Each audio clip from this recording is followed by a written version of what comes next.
नमस्कार, आदाब, सत श्री अकाल। हमदर्द टीवी देखने वाले सारे दर्शकों का स्वागत है प्रोग्राम इमीग्रेशन मैटर्स विच। मैं तरनजीत कौर घुम्मन हाजिर हाँ जी लैके तुहाडा अपना प्रोग्राम जिहदे विच असीं गलबात करांगे कैनेडियन इमीग्रेशन संबंधी कोई भी सवाल आ सानूं अज दे लाइव प्रोग्राम च तुसीं कॉल कर सकते हो। ट्रेड सैक्टर वालियां लई इस वक्त वड्डी खबर सामने आ रही है।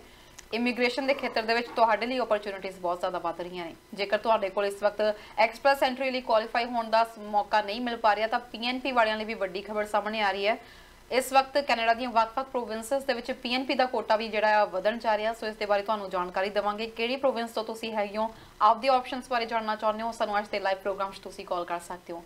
ਇਮੀਗ੍ਰੇਸ਼ਨ ਸੰਬੰਧੀ ਵੀ ਗੱਲਬਾਤ ਕਰਾਂਗੇ। ਇਸ ਵਕਤ ਕੈਨੇਡੀਅਨ ਇਮੀਗ੍ਰੇਸ਼ਨ ਨੇ ਜਿਸ ਤਰੀਕੇ ਦੇ ਨਾਲ ਬਹੁਤ ਸਾਰੇ ਸੱਦੇ ਦਿੱਤੇ ਹੋਏ ਨੇ ਉਹਦੇ ਬਾਰੇ ਵੀ ਅਸੀਂ ਗੱਲਬਾਤ ਕਰਾਂਗੇ। ਕਿਹਾ ਜਾ ਰਿਹਾ ਸੀਗਾ ਕਿ ਵਿਜ਼ਟਰ ਵੀਜ਼ਾਸ ਇਸ ਵਾਰੀ ਵੱਡੀ ਗਿਣਤੀ ਵਿੱਚ ਜਾਰੀ ਹੋਣਗੇ, ਉਹਨਾਂ ਦਾ ਇਸ ਵਕਤ ਕੀ ਪ੍ਰੋਸੈਸ ਚੱਲ ਰਿਹਾ ਉਹਦੇ ਬਾਰੇ ਵੀ ਜਾਣਕਾਰੀ ਦੇਵਾਂਗੇ। ਤੁਹਾਡਾ ਕੋਈ ਵੀ ਸਵਾਲ ਹੈ, ਲਾਈਵ ਪ੍ਰੋਗਰਾਮ ਹੈ, ਕਿਸੇ ਟਾਈਮ ਵੀ ਤੁਸੀਂ ਕਾਲ ਕਰ ਸਕਦੇ ਹੋ। ਫੋਨ ਲਾਈਨ ਸਾਡੀਆਂ ਓਪਨ ਨੇ। ਸੰਬੰਧੀ ਜਾਣਕਾਰੀ ਦੇਣ ਲਈ ਸਾਡੇ ਨਾਲ ਜੁੜ ਚੁੱਕੇ ਨੇ ਜੀ ICC ਇਮੀਗ੍ਰੇਸ਼ਨ ਤੋਂ ਮਿਸਟਰ ਮਨੂ ਦੱਤਾ ਜੀ। ਸਵਾਗਤ ਹੈ ਸਰ। ਤਰਨ ਜੀ, ਥੈਂਕ ਯੂ ਵੈਰੀ ਮਚ। ਸਭ ਤੋਂ ਪਹਿਲਾਂ ਤਾਂ ਤੁਹਾਨੂੰ ਤੇ ਸਾਰੇ ਹੀ ਦੋਸਤਾਂ ਨੂੰ, ਭੈਣਾਂ ਭਰਾਵਾਂ ਨੂੰ ICC ਇਮੀਗ੍ਰੇਸ਼ਨ ਦੀ ਸਮੁੱਚੀ ਟੀਮ ਵੱਲੋਂ MD Manu Datta and RD Ripudaman Singh Dhillon ਵੱਲੋਂ नमस्कार, सत श्री अकाल, आदाब and thank you very much for having us on air. Taran ji की हाल चाल sir? All good Taran, thank you. Immigration ਦੀ ਜਦੋਂ ਆਪਾਂ ਗੱਲ ਕਰਦੇ ਹਾਂ, ਆਪਾਂ ਗੱਲ ਕਰ ਰਹੇ ਸੀਗੇ ਕਿ ਇਸ ਵਾਰੀ ਵੱਡੀ ਗਿਣਤੀ ਵਿੱਚ ਕਿਹਾ ਜਾ ਰਿਹਾ ਕਿ ਵਿਜ਼ਟਰ ਵੀਜ਼ਾਸ ਜਿਹੜੇ ਲੱਗਣਗੇ, ਪਰ ਕਹਿੰਦੇ ਪਿਛਲੇ ਸਾਲ ਵੀ ਕਾਫੀ ਵੱਡੀ ਗਿਣਤੀ ਦੇ ਵਿੱਚ ਇਹਨਾਂ ਨੇ ਟੈਂਪਰੇਰੀ ਰੈਜ਼ੀਡੈਂਸ ਦੇ ਲਈ ਵੀਜ਼ਾਸ ਇਸ਼ੂ ਕੀਤੇ ਨੇ। ਸੋ ਇਹਦੇ ਬਾਰੇ ਕੀ ਕਹਿਣਾ ਚਾਹੋਗੇ? ਕਹਿੰਦੇ ਕਿ ਅੱਧਾ ਇੱਕ ਨਹੀਂ ਬਲਕਿ 101% ਜ਼ਿਆਦਾ ਇਸ਼ੂਜ਼ ਹੋਏ ਨੇ। तरन बैकलॉग चल रहा सी काफ़ी ज़्यादा एंड ਜਦੋਂ ਇੰਨੀਆਂ ਐਪਲੀਕੇਸ਼ਨ ਸਿਸਟਮ ਦੇ ਵਿੱਚ ਸੀਗੀਆਂ, ਬੈਕਲੌਗ ਦੇ ਵਿੱਚ ਸੀਗੀਆਂ ਤੇ ਗਵਰਨਮੈਂਟ ਨੇ ਦਿਲ ਖੋਲ ਕੇ ਵੀਜ਼ਾ ਗ੍ਰਾਂਟ ਕੀਤੇ ਨੇ। ਅਸੀਂ ਵਿਜ਼ਿਟ ਵੀਜ਼ਾ ਦੀ ਗੱਲ ਕਰ ਲਈਏ, ਸਟੱਡੀ ਪਰਮਿਟਸ ਦੀ ਗੱਲ ਕਰ ਲਈਏ, ਵਰਕ ਪਰਮਿਟਸ ਦੀ ਗੱਲ ਕਰ ਲਈਏ, ਬੜੀ ਵੱਡੀ ਤਾਦਾਦ ਦੇ ਵਿੱਚ ਟੈਂਪਰੇਰੀ ਵੀਜ਼ਾਸ ਦਿੱਤੇ ਗਏ ਨੇ। ਹਰ ਮਹੀਨੇ ਤਕਰੀਬਨ 2,80,000 ਦੇ ਆਸ-ਪਾਸ ਤਾਂ ਵਿਜ਼ਿਟ ਵੀਜ਼ਾ ਦੀਆਂ ਐਪਲੀਕੇਸ਼ਨਸ ਪ੍ਰੋਸੈਸ ਕੀਤੀਆਂ ਗਈਆਂ। ਸੋ ਤਕਰੀਬਨ 3 ਮਿਲੀਅਨ ਦੇ ਆਸ-ਪਾਸ ਤਾਂ ਕੱਲੀਆਂ ਵਿਜ਼ਿਟ ਵੀਜ਼ਾ ਦੀਆਂ ਐਪਲੀਕੇਸ਼ਨ ਪ੍ਰੋਸੈਸ ਕੀਤੀਆਂ ਗਈਆਂ। ਹੁਣ ਅਸੀਂ ਟੈਂਪਰੇਰੀ ਰੈਜ਼ੀਡੈਂਟਸ ਦੀ ਗੱਲ ਕਰ ਲਈਏ, ਜਿਸ ਤਰ੍ਹਾਂ ਸਟੱਡੀ ਪਰਮਿਟਸ ਹੋ ਗਏ, ਵਰਕ ਪਰਮਿਟਸ ਹੋ ਗਏ, ਇਹ ਦੋਨੋਂ ਖੇਤਰ ਦੇ ਵਿੱਚ 21 ਦੇ ਵਿੱਚ ਤਕਰੀਬਨ 1.5 ਮਿਲੀਅਨ ਐਪਲੀਕੇਸ਼ਨਸ ਪ੍ਰੋਸੈਸ ਹੋਈਆਂ ਸੀਗੀਆਂ।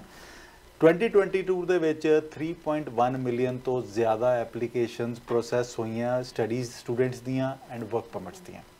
ਸੋ ਬੜੀ ਵੱਡਾ ਨੰਬਰ ਹੈਗਾ। ਐਂਡ ਉਸ ਤੋਂ ਬਾਵਜੂਦ ਤੁਸੀਂ ਇਹ ਦੇਖੋ ਕਿ ਹਾਲੇ ਵੀ ਕੈਨੇਡਾ ਦੇ ਕੋਲ 8.5 ਲੱਖ ਦੇ ਆਸ-ਪਾਸ ਵੈਕੈਂਸੀਜ਼ ਐਗਜ਼ਿਸਟ ਕਰ ਰਹੀਆਂ। ਬਿਲਕੁਲ।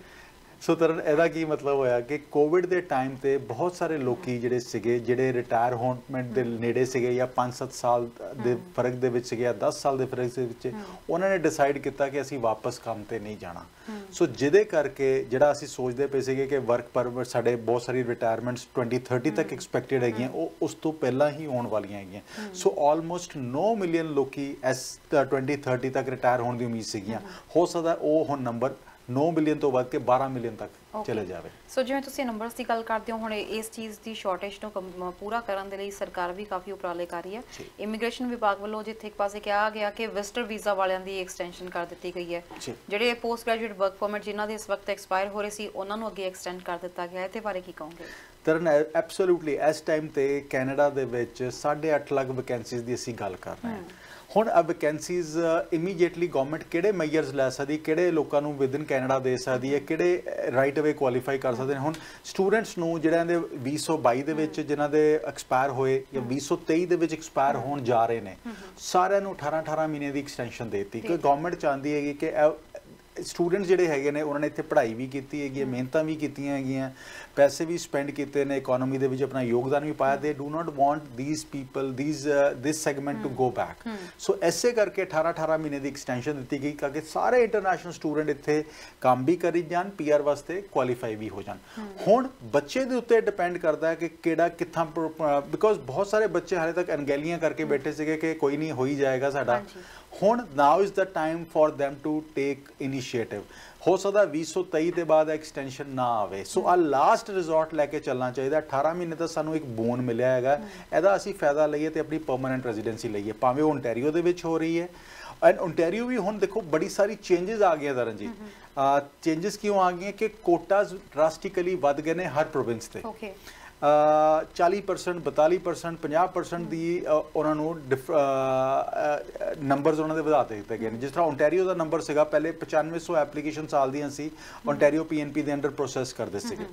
इस साल 2023 ਦੇ ਵਿੱਚ ਆ ਕੋਟਾ ਵੱਧ ਕੇ 16500 ਐਪਲੀਕੇਸ਼ਨਸ ਤੇ ਚਲਾ ਗਿਆ 2025 ਦਾ ਜਿਹੜਾ ਕੋਟਾ ਹੈਗਾ ਉਹ ਹੈਗਾ 18000 ਐਪਲੀਕੇਸ਼ਨਸ ਦਾ ਡਬਲ ਹੋ ਗਿਆ ਸਰ ਇਹਦੇ ਵਿੱਚ ਹੁਣ ਜਿਵੇਂ ਤੁਸੀਂ ਗੱਲ ਕੀਤੀ ਆ ਸਿਰਫ ਕੀ ਇਹ ਸਟੂਡੈਂਟਸ ਲਈ ਆਪਸ਼ਨ ਹੋ ਸਕਦਾ ਕਿਉਂਕਿ ਵਰਕ ਪਰਮਿਟ ਵਾਲਿਆਂ ਨੂੰ ਵੀ ਅੱਗੇ 2025 ਤੱਕ ਦੀ ਐਕਸਟੈਂਸ਼ਨਸ ਦੇ ਦਿੱਤੀਆਂ ਗਈਆਂ ਨੇ ਇਹ ਵੀ ਕਿਹਾ ਜਾ ਰਿਹਾ ਕਿ ਜਿਹੜੇ ਇੱਥੇ ਟੂਰਿਸਟ ਵੀਜ਼ਾ ਤੇ ਆਏ ਹੋਏ ਸੀਗੇ ਉਹਨਾਂ ਦੀਆਂ ਐਕਸਟੈਂਸ਼ਨਸ ਵਧਾ ਦਿੱਤੀਆਂ ਗਈਆਂ ਨੇ ਉਹ ਵੀ ਕੀ ਇਸ ਮੌਕੇ ਤੇ ਟ੍ਰੇਡ ਸੈਕਟਰ ਦੇ ਵਿੱਚ ਜਿਹਦੇ ਕੋਲ ਪਿੱਛੇ ਐਕਸਪੀਰੀਅੰਸ ਹੈਗਾ ਇਸ ਚੀਜ਼ ਦੇ ਵਿੱਚ ਆਪਣਾ ਭਵਿੱਖ ਅਜ਼ਮਾ ਸਕਦਾ 100% ਤਰਨ ਜੀ ਕੋਈ ਵੀ ਵਿਜ਼ਿਟ ਵੀਜ਼ਾ ਤੇ ਇਸ ਟਾਈਮ ਕੈਨੇਡਾ ਤੇ ਹੈਗਾ ਐਪਲੀਕੈਂਟ ਜਿਹਦੇ ਕੋਲ ਟ੍ਰੇਡ ਦਾ ਐਕਸਪੀਰੀਅੰਸ ਹੈਗਾ ਟ੍ਰੇਡ ਦੇ ਵਿੱਚ ਮੈਂ ਕਹਿੰਦਾ ਵੈਲਡਰਸ ਮੇਰੇ ਕੋਲ ਓਪਨਿੰਗਸ ਹੈਗੀਆਂ ਰਾਈਟ ਅਵੇ ਮਸ਼ੀਨ ਆਪਰੇਟਰਸ ਦੀਆਂ ਓਪਨਿੰਗਸ ਹੈਗੀਆਂ ਕਾਰਪੈਂਟਰਸ ਦੀਆਂ ਓਪਨਿੰਗਸ ਹੈਗੀਆਂ ਜੇ ਇਹਨਾਂ ਟ੍ਰੇਡ ਦੇ ਵਿੱਚ ਇਹਨਾਂ ਫੀਲਡ ਦੇ ਵਿੱਚ ਤੁਹਾਡਾ ਚਾਹੇ ਹੈਗਾ ਐਕਸਪੀਰੀਅੰਸ ਹੈਗਾ ਆਪਣੀ ਡਿਟੇਲ ਸਾਡੇ ਨਾਲ ਸ਼ੇਅਰ ਕਰ ਦਿਓ ਨਾਲ ਦੀ ਨਾਲ ਈਵਨ ਟਰੱਕ ਡਰਾਈਵਰ ਜਿਹੜੇ ਇੰਟਰਨੈਸ਼ਨਲ ਸਟੂਡੈਂਟਸ ਵੀ ਇਸ ਟਾਈਮ ਤੇ ਕੈਨੇਡਾ ਦੇ ਵਿੱਚ ਹੈਗੇ ਨੇ ਜਿਹੜੇ ਪੋਸਟ ਗ੍ਰੈਡ ਵਰਕ ਪਰਮਿਟ ਦੇ ਉੱਤੇ ਹੈਗੇ ਨੇ ਜੇ ਤੁਸੀਂ ਟਰੱਕ ਡਰਾਈਵਰ ਹੈਗੇ ਹੋ ਐਂਡ ਗ੍ਰੇਡ 12 ਕਰਕੇ ਆਏ ਸੀਗੇ ਓਨਟਾਰੀਓ ਪਤਾ ਨਹੀਂ ਕੁਆਲੀਫਾਈ ਹੋਗੇ ਜਾਂ ਨਹੀਂ ਹੋਗੇ ਆਪਣੀ ਡਿਟੇਲ ਸਾਡੇ ਨਾਲ ਸ਼ੇਅਰ ਕਰ ਦਿਓ ਸਾਡੇ ਕੋਲ ਐਟਲਾਂਟਿਕ ਦੇ EMPLOYERS ਹੈਗੇ ਨੇ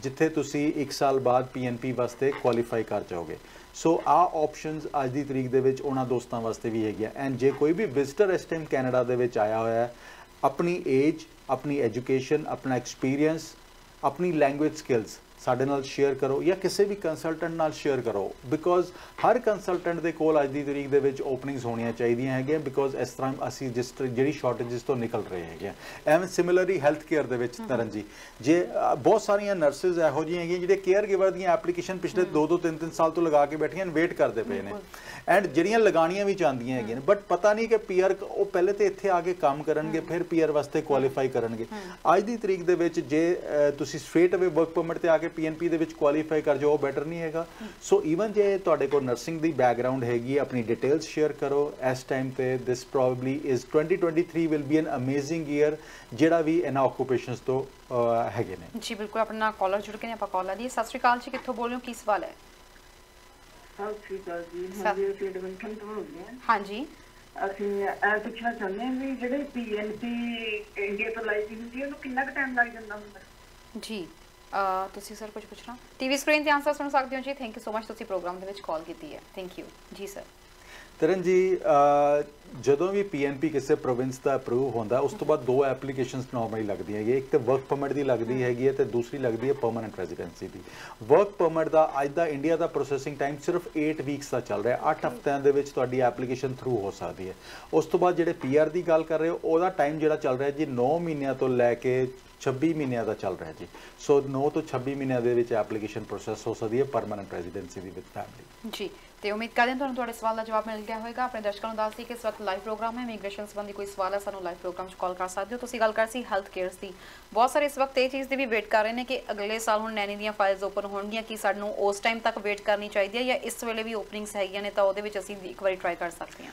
ਬਿਲਕੁਲ ਤਰਨ ਜੀ ਇਸ ਟਾਈਮ ਤੇ ਵੀ ਕਾਫੀ health care this will be a amazing year as far as health care is concerned and ਜੇ ਤੁਹਾਨੂੰ EMPLOYER ਵੀ ਨਹੀਂ ਮਿਲ ਰਿਹਾ ਰਾਈਟ ਤੁਹਾਨੂੰ ਤਾਂ ਵੀ 2 ਰਿਕਮੈਂਡੇਸ਼ਨ ਜ਼ਰੂਰ ਹੈਗੀਆਂ ਇੱਕ ਤੇ ਆਪਣਾ ਐਕਸਪ੍ਰੈਸ ਐਂਟਰੀ ਦਾ ਪ੍ਰੋਫਾਈਲ ਜ਼ਰੂਰ ਕ੍ਰੀਏਟ ਕਰੋ ਜਿੰਨੇ ਮਰਜ਼ੀ ਪੁਆਇੰਟਸ ਤੁਹਾਡੇ ਹੈਗੇ ਨੇ ਦੂਸਰਾ PNP ਦੇ ਵਿੱਚ ਅਪਲਾਈ ਕਰੋ 400 ਤੋਂ ਅਬਵ ਐਪਲੀਕੇਸ਼ਨਸ ਪਿਕ ਹੋਣੀਆਂ ਸ਼ੁਰੂ ਹੋ ਗਈਆਂ PNPs ਦੇ ਵਿੱਚ ਓਨਟਾਰੀਓ ਨੇ ਕਈ ਐਪਲੀਕੇਸ਼ਨਸ ਇਹੋ ਜਿਹੀਆਂ ਪਿਕ ਕੀਤੀਆਂ ਜਿਹੜੀਆਂ 400 ਦੇ ਸਕੋਰ ਤੋਂ ਉੱਪਰ ਕੀਤੀਆਂ ਹੈਗੀਆਂ so this is a very good time ਆ ਨਾ ਸੋਚੋ ਕਿ ਮੇਰਾ ਸਕੋਰ ਘੱਟ ਹੈਗਾ ਮੇਰਾ ਆ ਘੱਟ ਹੈ ਐਪਲੀਕੇਸ਼ਨ ਕ੍ਰੀਏਟ ਕਰੋ ਪਹਿਲਾਂ ਪ੍ਰੋਫਾਈਲਸ ਕ੍ਰੀਏਟ ਕਰੋ ਦੂਸਰੀ ਚੀਜ਼ ਹੈਗੀ ਹੈ ਆਪਣਾ ਸਕੋਰ ਇੰਪਰੂਵ ਕਿਸ ਤਰ੍ਹਾਂ ਕਰ ਸਕਦੇ ਉਹਦੇ ਤੇ ਫੋਕਸ ਰੱਖੋ ਹੁਣ ਬਹੁਤ ਸਾਰੇ ਇਸ ਵਕਤ ਦਰਸ਼ਕ ਇਹ ਵੀ ਸੋਚ ਰਹੇ ਹੋਣਗੇ ਖਾਸ ਤੌਰ ਤੇ ਜਿਵੇਂ ਮੈਂ ਓਨਟਾਰੀਓ ਦੀ ਐਗਜ਼ਾਮਪਲ ਦਵਾਂ ਕਿ ਟਰੱਕ ਡਰਾਈਵਰਸ ਦਾ ਜਿਹੜਾ ਇਸ ਵਕਤ PNP ਦੇ ਵਿੱਚ ਨਹੀਂ ਆਇਆ ਸੀ ਲਿਸਟ ਦੇ ਵਿੱਚ ਨਾਮ ਤੇ ਇਹ ਸੋਚ ਕੇ ਬੈਠੇ ਨੇ ਕਿ ਹੁਣ ਕੋਟਾ ਵੱਧ ਚੁੱਕਿਆ ਤਾਂ ਸ਼ਾਇਦ ਸਾਡਾ ਇਹਦੇ ਵਿੱਚ ਅੱਗੇ ਆ ਕੇ ਸਾਡਾ ਵਿੱਚ ਆ ਸਕੇ ਜੌਬ ਵਿੱਚ ਆ ਸਕੇ ਵੇਟ ਕਰਨੀ ਚਾਹੀਦੀ ਹੈ ਜਾਂ ਕਿਸੇ ਹੋਰ ਪ੍ਰੋਵਿੰਸ ਦੇ ਵਿੱਚ ਆਪਸ਼ਨਸ ਦੇਖਣੇ ਚਾਹੀਦੇ ਆ ਤਰਨ ਇੱਕ ਕਹਾਵਤ ਹੈਗੀ ਹੈ bird in hand is better than 2 in the bush so ਅੱਜ ਦੀ ਤਰੀਕ ਦੇ ਵਿੱਚ ਜਿਹੜਾ ਪ੍ਰੋਗਰਾਮ ਤੁਹਾਨੂੰ ਕੁਆਲੀਫਾਈ ਕਰਾ ਰਿਹਾ ਜੇ ਉਹ ਨੋਵਾ ਸਕੋਸ਼ੀਆ ਦਾ ਕਰਾ ਰਿਹਾ ਜਾਂ ਨਿਊ ਬ੍ਰੰਸਵਿਕ ਦਾ ਕਰਾ ਰਿਹਾ ਗੋ देयर ਇੱਥੇ ਕੱਲ ਨੂੰ ਆਏਗਾ ਜਾਂ ਨਹੀਂ ਆਏਗਾ ਜਿਹੜੇ ਦੋਸਤ ਸਾਡੇ ਇੱਥੇ ਬੈਠੇ ਟਰੱਕਿੰਗ ਦੇ ਵਿੱਚ ਵੇਟ ਕਰ ਰਹੇ ਨੇ PNP ਡਰਾ ਦੀ ਉਹ ਪਿਛਲੇ 1.5 ਸਾਲ ਤੋਂ ਵੇਟ ਕਰੀ ਜਾ ਰਹੇ ਨੇ ਐਂਡ 1.5 ਸਾਲ ਤੋਂ ਐਸੇ ਉਮੀਦ ਨਾਲ ਬੈਠੇ ਨੇ ਕਿ ਅੱਜ ਇਸ ਵਾਰੀ ਆ ਜਾਣਾ ਹੈ ਅਗਲੇ ਮਹੀਨੇ ਆ ਜਾਣਾ ਸਾਡਾ ਬਟ ਉਹ ਹਲੇ ਤੱਕ ਡਰਾਜ਼ ਫੈਬਰੂਰੀ ਦੇ ਮਹੀਨੇ ਦੇ ਵਿੱਚ ਅਸੀਂ ਇੱਕ ਡਰਾ ਦੇਖਿਆ ਵੀ ਸੀਗਾ ਤਰਨ ਤੁਹਾਨੂੰ ਯਾਦ ਹੋਏਗਾ ਅਸੀਂ TV ਤੇ ਆ ਕੇ ਅਨਾਉਂਸ ਵੀ ਕੀਤਾ ਸੀਗਾ ਕਿ ਟਰੱਕਿੰਗ ਵਾਲੀ ਆ ਆਕੂਪੇਸ਼ਨ ਬਟ ਅਗਲੇ ਦਿਨ ਉਹ ਚੇਂਜ ਹੋ ਗਿਆ, ਉਹ ਆਕੂਪੇਸ਼ਨ ਉਸ ਲਿਸਟ ਦੇ ਵਿੱਚ ਨਹੀਂ ਸੀਗਾ ਜਿਹੜਾ ਅਨਾਉਂਸ ਹੋਈ ਸੀਗੀ। ਸੋ ਬਿਲਕੁਲ ਜੀ, a bird in hand is better in the two than two in the bush. So ਜੇ ਇੱਥੇ ਵੇਟ ਕਰਨਾ, ਉਸ ਤੋਂ ਬੈਟਰ ਹੈਗਾ ਕਿ ਬਾਹਰ ਜਾ ਕੇ ਉਹਨਾਂ ਐਮਪਲੋਇਰਸ ਨਾਲ ਕੰਮ ਕਰੋ ਐਂਡ ਪੀਐਨਪੀ ਵਾਸਤੇ ਕੁਆਲੀਫਾਈ ਕਰ ਜਾਓ, ਬਿਕੋਜ਼ ਉੱਥੇ ਇੰਪਲੋਇਰ ਡਰਿਵਨ ਪੀਐਨਪੀਜ਼ ਹੈਗੇ ਨੇ rather than point system based PNPs. So ਨਾ ਤੇ ਉੱਥੇ ਆਕੂਪੇਸ਼ਨ ਡਰਾਜ਼ ਹੈਗੇ ਤੇ ਨਾ ਹੀ ਪੁਆਇੰਟ ਸਿਸਟਮ ਦੇ ਉੱਤੇ ਡਰਾਜ਼ ਪਿਕ ਹੋ ਰਹੇ ਨੇ। ਸੋ ਉੱਥੇ 1 ਸਾਲ ਕੰਮ ਕਰਨ ਤੋਂ ਬਾਅਦ ਨੋਵਾ ਸਕੋਸ਼ੀਆ ਤੁਸੀਂ ਕੁਆਲੀਫਾਈ ਕਰ ਸਕਦੇ ਹੋ ਐਂਡ ਨਿਊ ਬ੍ਰੰਸਵਿਕ ਦੇ ਵਿੱਚ 2 ਸਾਲ ਦਾ ਐਕਸਪੀਰੀਅੰਸ ਨਾਲ ਕਰ ਸਕਦੇ ਹੋ। ਜੇ ਤੁਹਾਡਾ 1 ਸਾਲ ਦਾ ਐਕਸਪੀਰੀਅੰਸ ਇੱਥੇ ਹੋ ਚੁੱਕਾ ਜਾਂ 1.5 ਸਾਲ ਦਾ ਇੱਥੇ ਹੋ ਚੁੱਕਾ, 6 ਮਹੀਨੇ ਬਾਅਦ ਉੱਥੇ ਤੁਸੀਂ ਫਾਈਲ ਲਗਾ ਸਕਦੇ ਹੋ ਜਾ ਕੇ। ਐਂਡ ਜੇ 1.5 ਸਾਲ ਦਾ ਐਕਸਪੀਰੀਅੰਸ ਇੱਥੇ ਹੈਗਾ ਤੇ ਨੋਵਾ ਸਕੋਸ਼ੀਆ ਜੇ ਐਮਪਲੋਇਰ ਤੁਹਾਨੂੰ ਕੁਆਲੀਫਾਈਡ ਮਿਲਦਾ ਹੈਗਾ ਤਾਂ ਰਾਈਟ ਵੇ ਤੁਹਾਡਾ ਏਏਪੀ ਅਪਲਾਈ ਕਰ ਸਕਦਾ ਹੈਗਾ ਜੀ। ਜਦੋਂ ਆਪਾਂ ਇਸ ਦੇ ਬਾਰੇ ਚ ਗੱਲ ਕਰਦੇ ਹਾਂ, ਆਪਾਂ ਇਹ ਵੀ ਗੱਲ ਕੀਤੀ ਸਟਾਰਟਿੰਗ ਦੇ ਵਿੱਚ ਪ੍ਰੋਗਰਾਮ ਦੇ ਵਿੱਚ ਕਿ 3.1 ਮਿਲੀਅਨ ਐਪਲੀਕੇਸ਼ਨਸ ਪਿਛਲੀ ਵਾਰ ਸਿਰਫ ਜਿਹੜੀਆਂ ਉਹ ਟੀਆਰ ਦੀਆਂ ਜਿਹੜੀਆਂ ਹੋਈਆਂ ਨੇ। ਇਹਦੇ ਵਿੱਚ ਜਦੋਂ ਆਪਾਂ ਗੱਲ ਕਰਦੇ ਹਾਂ ਰਿਫਿਊਜੀਜ਼ ਦੀ ਗੱਲ ਕਰੀਏ, ਹੁਣ ਆਪਾਂ ਖਾਸ ਤੌਰ ਤੇ ਇਸ ਮੈਟਰ ਤੇ ਵੀ ਆਪਾਂ ਜ਼ਰੂਰ ਗੱਲਬਾਤ ਕਰਾਂਗੇ ਕਿਉਂਕਿ ਪ੍ਰੋਗਰਾਮ ਦੀ ਸ਼ੁਰੂਆਤ ਤੋਂ ਪਹਿਲਾਂ ਆਪਾਂ ਡਿਸਕਸ਼ਨ ਕਰ ਰਹੇ ਸੀਗੇ। ਯੂਕਰੇਨ ਤੋਂ ਰਿਫਿਊਜੀਜ਼ ਬੁਲਾਏ ਜਾ ਰਹੇ ਨੇ, ਅਫਗਾਨਿਸਤਾਨ ਤੋਂ ਬੁਲਾਏ ਜਾ ਰਹੇ ਨੇ, ਹੁਣ ਨਵਾਂ ਨਾਮ ਟਰਕੀ ਐਂਡ ਸੀਰੀਆ ਦਾ ਵਿੱਚ ਐਡ ਹੋ ਚੁੱਕਿਆ। ਸੋ ਤੁਹਾਨੂੰ ਲੱਗਦਾ ਕਿ ਆਉਣ ਵਾਲੇ ਸਮੇਂ ਦੇ ਵਿੱਚ ਪ੍ਰੋਸੈਸਿੰਗ ਨੂੰ ਲੈ ਕੇ ਡਿਲੇਜ਼ ਹੁਣ ਦੇਖਣ ਨੂੰ ਮਿਲਣਗੇ, ਕਿਉਂਕਿ ਇਹ ਨਹੀਂ ਹੈ ਕਿ 1 ਜਾਂ 2 ਜਾਂ 40,000 ਦਾ ਮਾਮਲਾ ਵਾ, ਲੱਖਾਂ ਦੇ ਵਿੱਚ ਇਸ ਵਕਤ ਐਪਲੀਕੇਸ਼ਨਸ ਲੱਗ ਰਹੀਆਂ ਨੇ। ਤਰਨ ਜੀ, ਤੁਸੀਂ ਐਬਸੋਲੂਟਲੀ ਬੜਾ ਡੀਪ ਕੁਐਸਚਨ ਪੁੱਛਿਆ ਹੈਗਾ। ਰਿਫਿਊਜੀਜ਼ ਬੜੀ ਵੱਡੇ ਨੰਬਰ ਦੇ ਵਿੱਚ ਆ ਰਹੇ ਨੇ। ਤੁਹਾਨੂੰ ਯਾਦ ਹੋਏਗਾ ਲਾਸਟ ਈਅਰ ਕਈ ਪ੍ਰੋਸੈਸਿੰਗ ਹੋਲਡ ਕਰ ਦਿੱਤੀਆਂ ਗਈਆਂ ਸੀਗੀਆਂ ਬਿਕੋਜ਼ ਪ੍ਰਾਇੋਰਟੀਜ਼ ਰਿਫਿਊਜੀ ਐਪਲੀਕੇਸ਼ਨਸ ਨੂੰ ਉਸ ਟਾਈਮ ਤੇ ਦਿੱਤੀਆਂ ਗਈਆਂ ਸੀਗੀਆਂ। ਅਸੀਂ ਯੂਕਰੇਨ ਦੀ ਗੱਲ ਕਰੀਏ, ਤਕਰੀਬਨ 1 ਮਿਲੀਅਨ ਦੇ ਆਸ-ਪਾਸ 9,43,000 ਐਪਲੀਕੈਂਟਸ ਨੇ ਵੀਜ਼ਾ ਅਪਲਾਈ ਕੀਤਾ ਹੈਗਾ ਯੂਕਰੇਨ ਤੋਂ। ਓਕੇ, ਜਿਹਦੇ ਵਿੱਚ 6,13,000 ਐਪਲੀਕੇਸ਼ਨ ਯੂਕਰੇਨ ਤੋਂ ਪ੍ਰੋਸੈਸ ਵੀਜ਼ਾ ਗ੍ਰਾਂਟ ਹੋ ਚੁੱਕਾ ਹੈਗਾ। ਓਕੇ, ਗੱਲ ਕਰਾਂਗੇ ਇਹਦੇ ਬਾਰੇ ਵਿੱਚ। ਸਾਡੇ ਨਾਲ ਦਰਸ਼ਕ ਜੁੜ ਗਏ ਨੇ। ਸਤਿ ਸ਼੍ਰੀ ਅਕਾਲ ਜੀ, ਕਿੱਥੋਂ ਬੋਲ ਰਹੇ ਹੋ, ਕੀ ਸਵਾਲ ਹੈ? ਸਤਿ ਸ਼੍ਰੀ ਅਕਾਲ ਜੀ, ਮੈਂ ਬ੍ਰੈਂਪਟਨ ਤੋਂ ਬੋਲਦਾ ਜੀ। ਹਾਂਜੀ ਹਾਂਜੀ, ਮੇਰਾ ਕੁਐਸਚਨ ਇਹ ਸੀਗਾ ਕਿ ਮੇਰੇ ਭਾਂਜੇ ਨੇ ਕਾਰਪੈਂਟਰ ਦਾ ਇੰਡੀਆ ਕੰਮ ਕਰ ਰਿਹਾ ਉਹ ਸਟਿਲ। ਹਾਂਜੀ ਹਾਂਜੀ, ਨਾਲ ਉਹਦੀ ਆਈਟੀਆਈ ਵੀ ਕੀਤੀ ਵੀ ਆ ਕਾਰਪੈਂਟਰ ਤੇ 12 ਗ੍ਰੇਡ ਕੀਤੀ ਆ ਨਾਲ। ਮੈਂ ਉਹਦੇ ਬਾਰੇ ਪੁੱਛਣਾ ਚਾਹੁੰਦਾ ਸੀਗਾ ਵੀ ਉਹਦੇ ਲਈ ਕੋਈ ਹੈ ਪ੍ਰੋਗਰਾਮ ਇੱਥੇ ਜਾਂ ਐਮਪਲਾਇਰ ਲੱਭਣਾ ਪੈਂਦਾ ਜਾਂ ਕੀ ਹੈਗਾ? ਮੇਰਾ ਕੁਐਸਚਨ ਇਹ ਸੀ ਜੀ। ਸਰ ਕੁਝ ਪੁੱਛਣਾ ਤੁਸੀਂ ਟੀਵੀ ਸਕਰੀਨ ਤੇ ਆਨਸਰ ਸੁਣ ਸਕਦੇ ਹੋ ਜੀ। ਥੈਂਕ ਯੂ ਸੋ ਮਚ, ਤੁਸੀਂ ਪ੍ਰੋਗਰਾਮ 'ਚ ਕਾਲ ਕੀਤੀ ਹੈ। ਓਕੇ, ਥੈਂਕ ਯੂ ਸਰ ਜੀ।